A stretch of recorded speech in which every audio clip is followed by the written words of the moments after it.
Welcome to the Creative Brew, helping you keep your creative juices brewing. We're giving out chunks of insight, motivation, and practicality for your creative journey. We've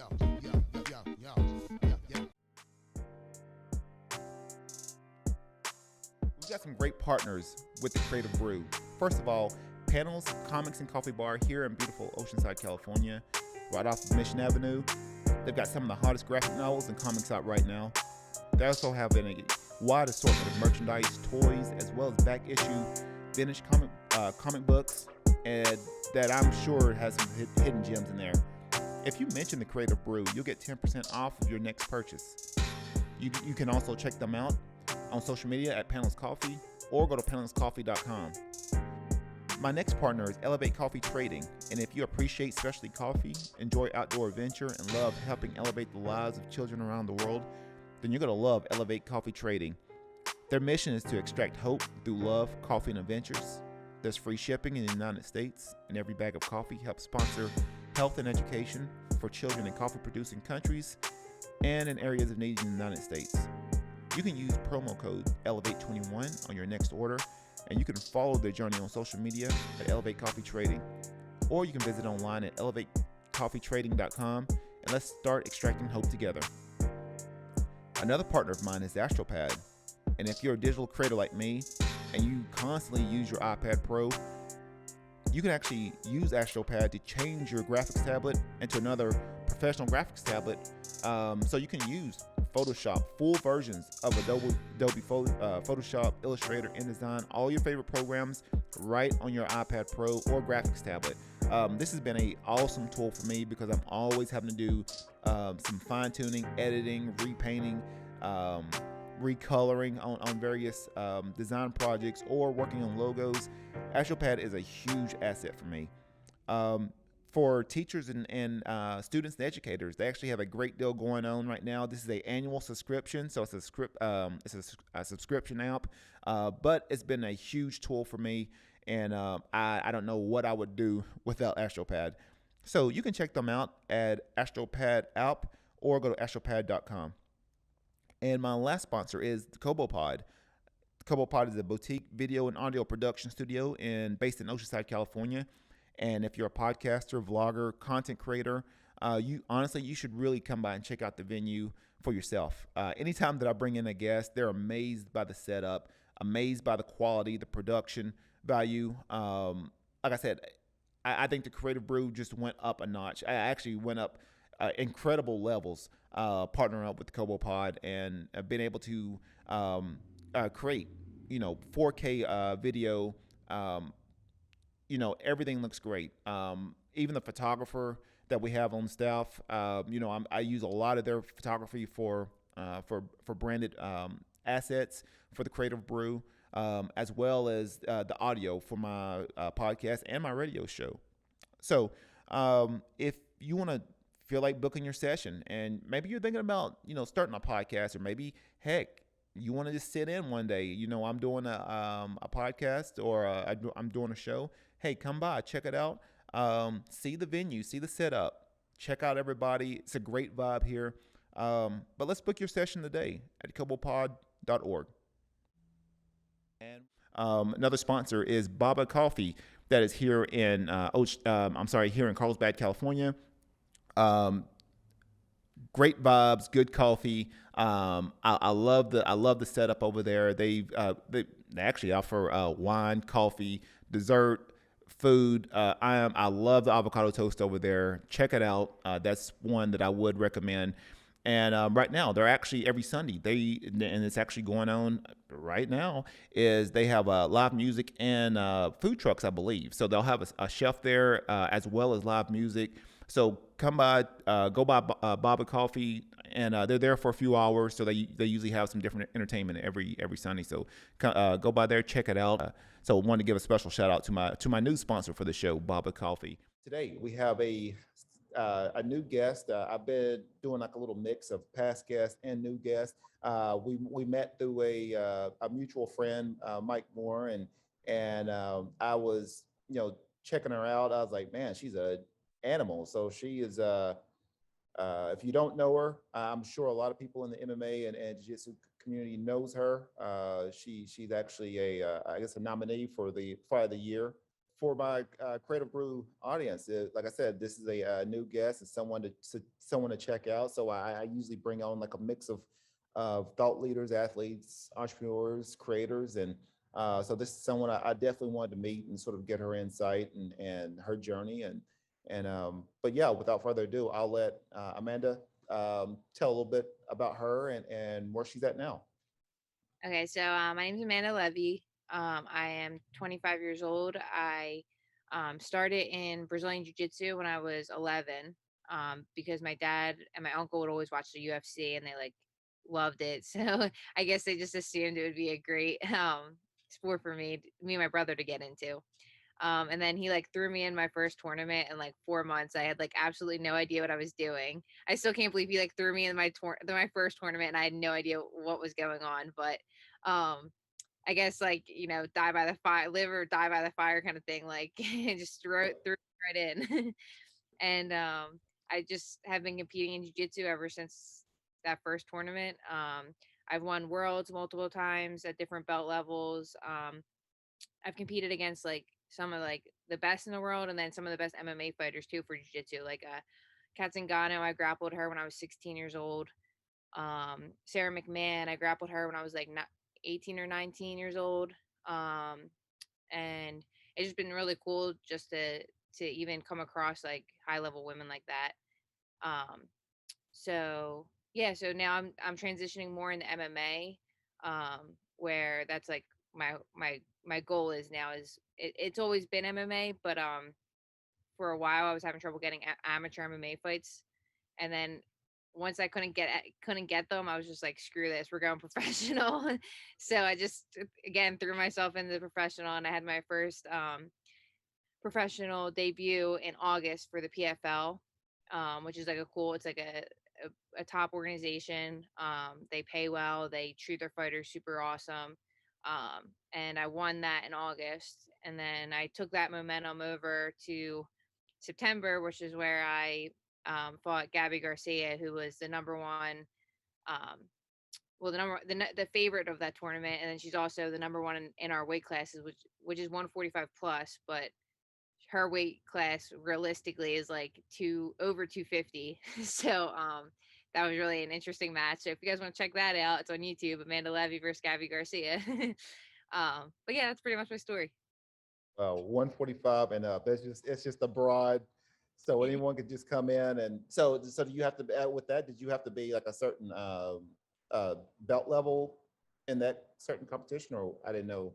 Yeah, so that was like an invitational. So you had to be invited. Okay, Yeah, so it was like an 8 women bracket, and then they like handpicked who the competitors were. wow. Yeah. 145 and up. Wow, that's outrageous. Yeah. It 'cause I knew I was gonna face her just because I was seated 8th and she was seated 1st, so I'm like, "Oh, obviously she's gonna be my first match." And she was, and it was cool to be able to go against her because 'cause I've always seen her and I've seen girls that I've competed against go against her a lot, Yeah, and I was like, "Oh, man, I wonder how I could do against her if they're doing, like, fairly decent." And then yeah. I just went out there and probably did the best match of my life, so that was pretty cool. Also, so that and I guess that's where you get the moniker the Giant Slayer from. So is that something you? I know you've been sort of transitioning between jiu-jitsu and MMA, but is that something you want to keep going forward with your MMA career? Possibly. So, I think just because I never had anyone actually give me a nickname, like I feel like you can't nickname yourself. I want the nickname given to me. Yeah. So I might keep it for MMA. I'm not really sure yet, especially because my division for MMA, a lot of the girls are a lot bigger. So the PFL only has a 155 division for women, and Mhm. I naturally am 155, 160 ish. So a lot of the girls are like cutting from like 170, 180 and coming down to 155, where I'm like just walking around here naturally. So I mean, I guess it would kind of work at the to keep the name for the Giant Slayer, but we'll see. Yeah. Yeah. So you have you ever wrestled? Did you wrestle or anything like in high school or college or anything? No, so I tried to, but I went to a Catholic school in Philly. Oh, okay. they wouldn't let me because I was a girl. So that was like a Yeah. whole archdiocese and stuff, which was cool because I got like a lot of publicity out of that. I was on like 3 or 4 different news stations. Yeah, it was like it was so cool. I was in like a couple big papers in the Philly area. So that was like neat for the publicity. I mean, it sucks I never got to wrestle, but Yeah. um, it was pretty cool. Yes, the hottest scoring sport right now is girls wrestling. I Uh, just started wrestling at this club in Jersey, so yeah, got my feet wet with that, and I actually love it. I think it's so much fun. I'm like, damn, I wish I would have been able to do this in high school. it's wild. It's one of those like I'll do a little some jujitsu too, and it's helped me out considerably. I mean, especially just going into like a couple of competitions and uh, someone that might be better from a submission standpoint. Me having 20 plus years of experience, like knowing how to stay in good position and having good hips and having good pressure, it helped me out considerably. Uh, Um, yeah, my boyfriend wrestled in college, but I never really looked at wrestling until I started dating him, and now I'm like obsessed with wrestling, and I'm like I love watching it because it's such a different intensity than jujitsu is. oh I yeah. I always said like jujitsu is like the surfer bro version of wrestling. Like it's very like laid back. Like no one it's a way more laid back game than wrestling is. Where wrestling is like super intense. It's constantly a go game. Like where jujitsu you can just sit there and just chill for a second and catch your breath. Where wrestling there's no like waiting a second. Yeah, that's what I usually get a lot of my some of the fighters that I'll train with. We'll do some rolling around and my pace is still high.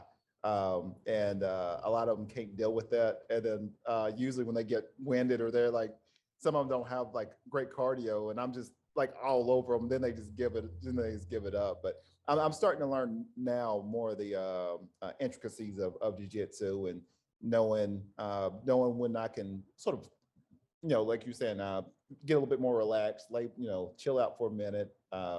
Knowing someone gets too over aggressive, you can take an arm or a leg. So it's pretty cool. So playing that little chess game there. Yeah, for sure, for sure. I mean, the submissions are cool in jujitsu. The Yeah. pace and stuff in wrestling is just like unmatched. I love Oh it. yeah, yeah. So right now, I mean, like I said, this is the title of the show is the Creative Brew, and I would like to see. I think the thing that fascinates me is just even with the different people that I bring on, there's still that sort of concept of creativity and how do you incorporate that in your own personal life, and me being a graphic designer and a show host and everything else. I always see creativity as a very important facet for a lot of the things that I do. Um, for you, how do you view creativity? As far as in your competition training, mindset, everything else. How do you incorporate that? I try to use it mostly like in practice. So, like just experimenting with new things or even like going against like an opponent that is super high paced with me, just so Yeah. that because I feel like if you like overthink too much, if you're overthinking creativity, it doesn't come as natural. You know what I mean? Yes. So like if I want to find something, I'll have trouble finding it. But where if I'm just flowing and just going up creating stuff as I'm going along, I just feel like it clicks way more easy for me. I love like watching different people and just seeing like the matches they do and going off of if I see something that they're doing and trying it in practice and coming up with a better sequence than what they had on video, whatever. um but I'd probably say like the main thing I love to do is like try new things because I feel like trying new things, like a different outlet other than jujitsu, like it just gives me a different perspective when I come back to like the jujitsu mats. Like we're actually gonna try line dancing next week, me and my boyfriend. um, I tried snowboarding like last week, um, just because I like going out and trying new things, just because like I said, it gives you that different perspective when I get back Yeah. to the mat, and it makes me appreciate jujitsu because I'm like, oh man, like I'll look at a snowboard and be like, man, they are so cool at snowboarding. But if they watch me on the jiu-jitsu match, they would be like, oh my God, that is so cool. How does she do all that? Right. So like it's cool to just get out of your comfort zone, I would say, and or your art, and explore out other options and see how other people are doing things and stuff like that. Oh yeah, yeah, that's the truth. It's one of those where I think I find, even from a athletic standpoint, the more that people tend to experiment and try out different things, or even things outside of their own sport. I think once they can bring those experiences in, I think that's where you're able to honestly, from a science standpoint, it actually um, creates new connections in your brains, in your brain. So you're able to connect the dots quicker on various things. And like I said, in your case, you're able to become a little bit more creative in situations, and more adaptable or resourceful. I think that's been one of the biggest things that I've sort of noticed, even with a lot of fighters, is sometimes they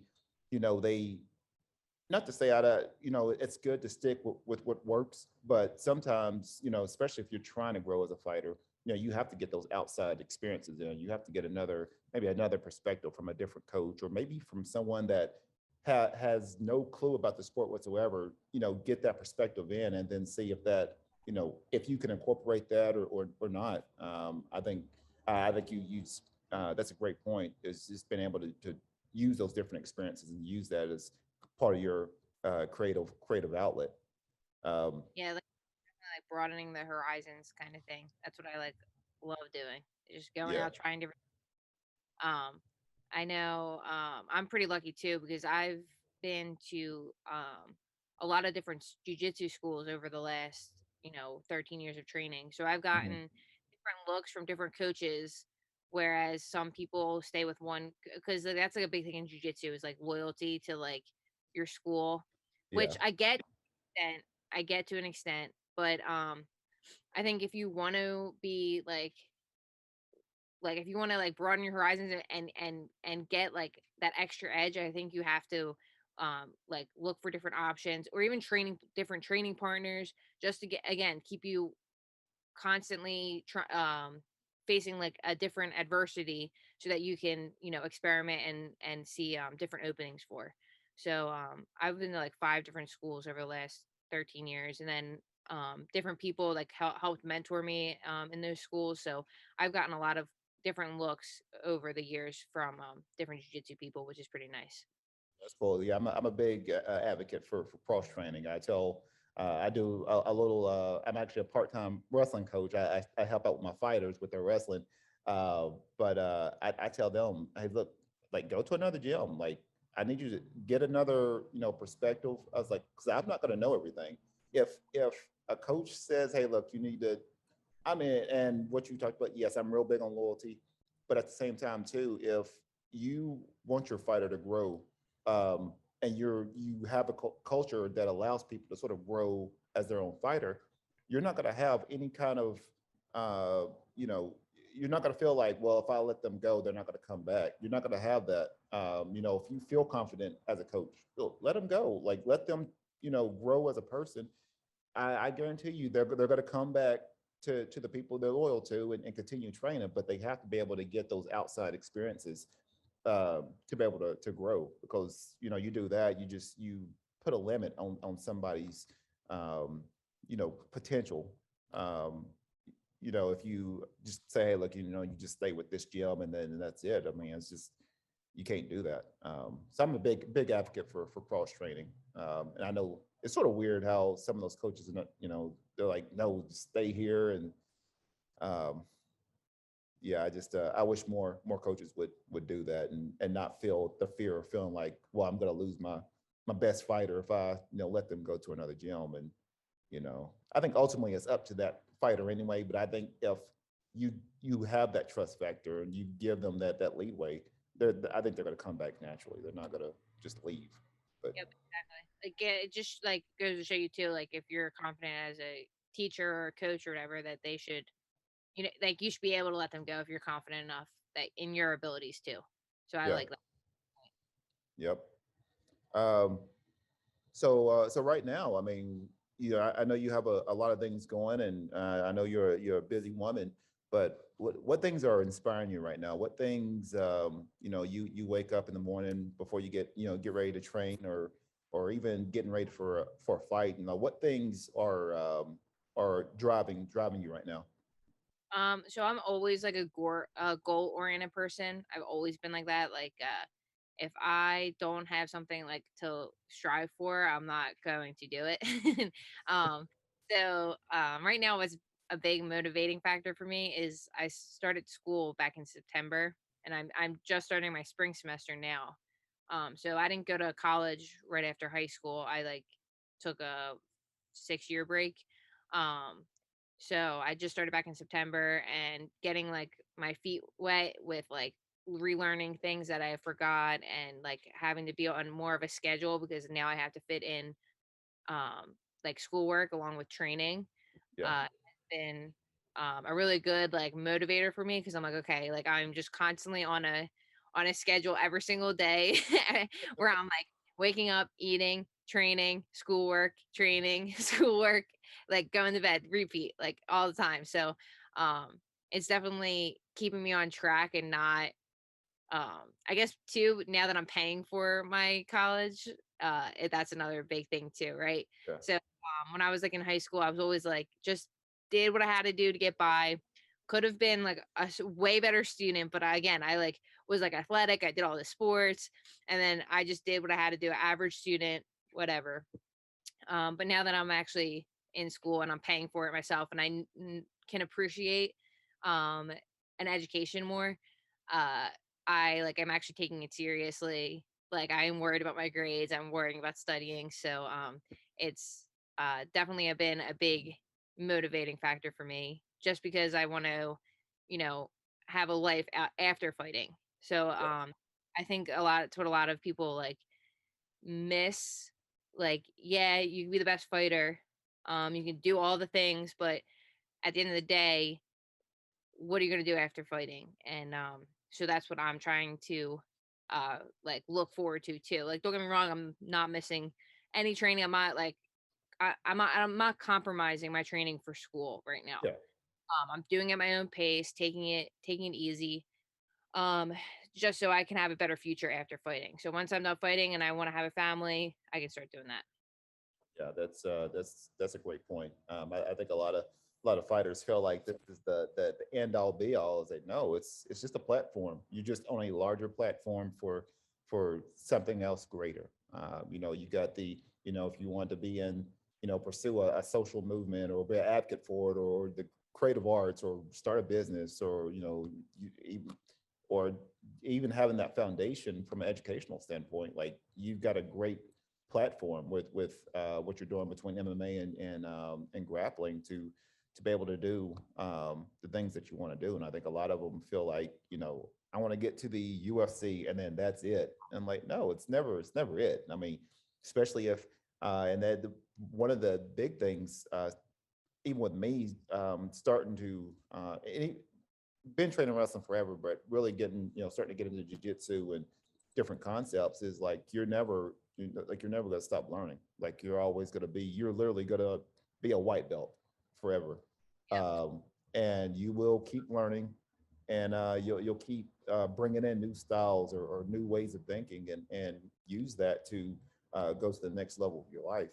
I think some people don't realize that. I think some people like, I want to be a black belt and then that's it. Like, no, it's you're still learning.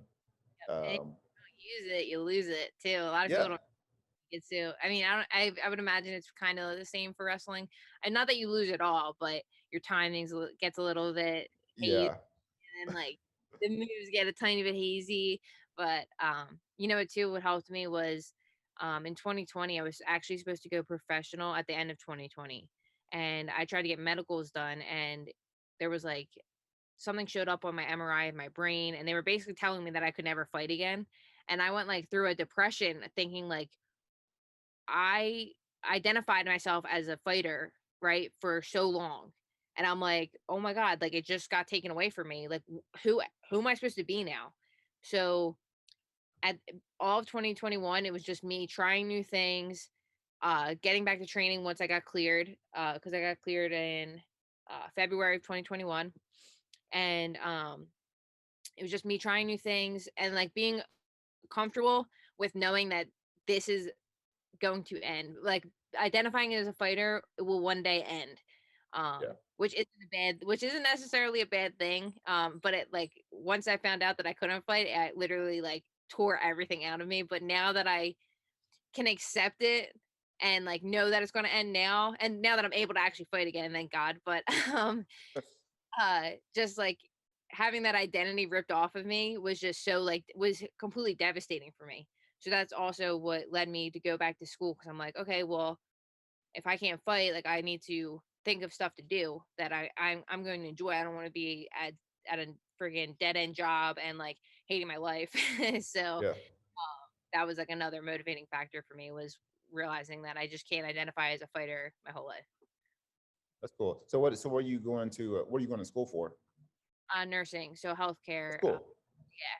So both my parents are nurses, and don't get me wrong, they complain sometimes, but they're they like out of everyone that I know, like adult wise, they've probably complained the least amount ever that I've heard.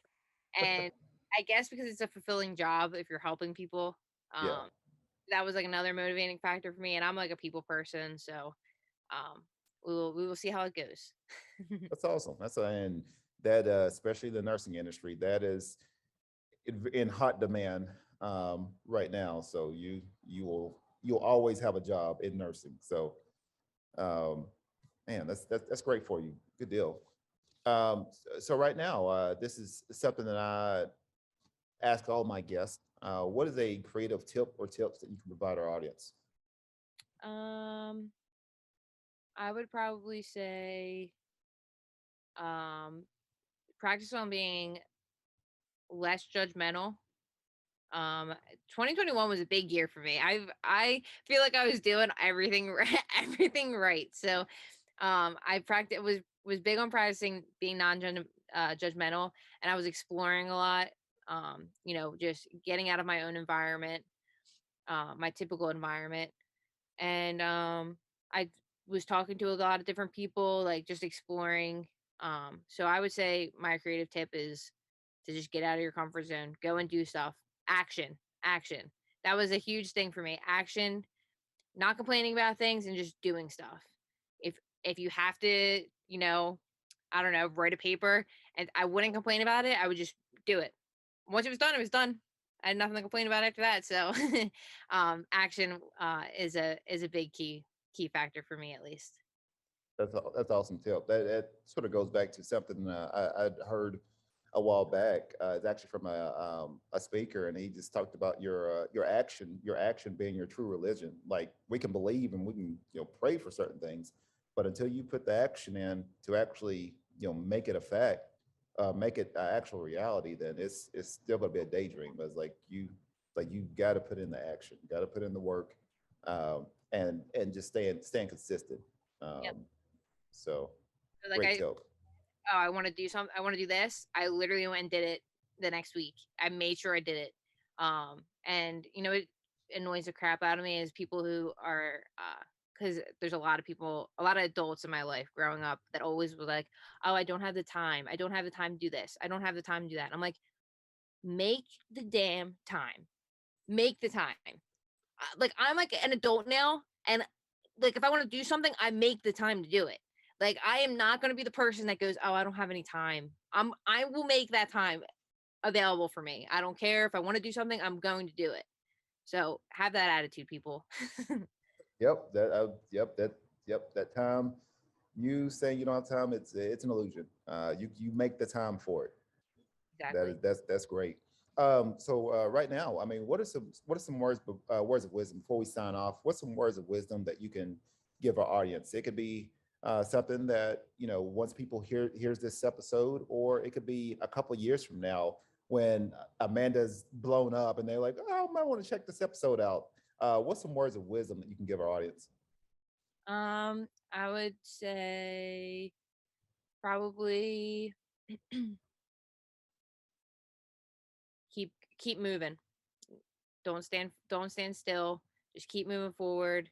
keep doing something inch by inch. You'll get better at it. I went snowboarding last week. I sucked at it. So guess what I'm doing this weekend?